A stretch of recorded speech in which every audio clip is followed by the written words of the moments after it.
CM Yogi Adityanath ने हरदोई से कहा कि दंगाइयों का इलाज डंडा है, लातों के भूत बातों से नहीं मानते।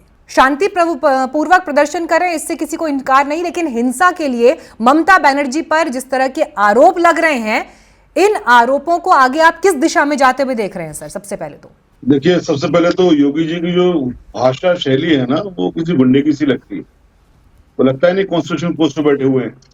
एक कॉन्स्टिट्यूशन पोस्ट पे बैठे हुए इंसान जो कॉन्स्टिट्यूशन के द्वारा चुना गया है, वो कहता है कि सेकुलरिज्म के नाम पर, सेकुलरिज्म पे वो एक तरह से उनका अटैक है। उनका जो स्टेटमेंट है वो बेसिकली सेकुलरिज्म पे अटैक है। जहां तक ये वाली बात है कि साहब दंगाइयों के साथ में सख्ती से निपटा जाए, इससे बड़ी कोई और बात नहीं हो सकती। दंगाइयों के साथ में बिना भेदभाव के सख्ती से निपटा जाए।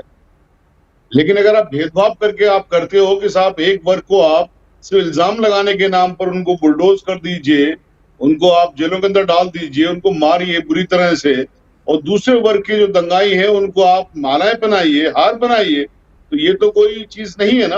उनकी भाषा शैली सर, लेकिन दंगाई इस वर्ग का या उस वर्ग का कैसे हो सकता है? दंगाई तो दंगाई होगा ना। एग्जैक्टली यही बात है ना। हमने देखा ना उत्तर प्रदेश के अंदर हमने देखा कि अगर वो एक पर्टिकुलर वर्ग से आता है तो उसको फुल मालाएं बनाई जाती है, धर्म संसद होने दे दी जाती है, जहां पर बिल्कुल पूरी तरह से ये कहा जाता है मुसलमानों को मार दिए, खत्म कर दिए। हमने पूरे और जगहों पर भी ये सारी चीजें देखी।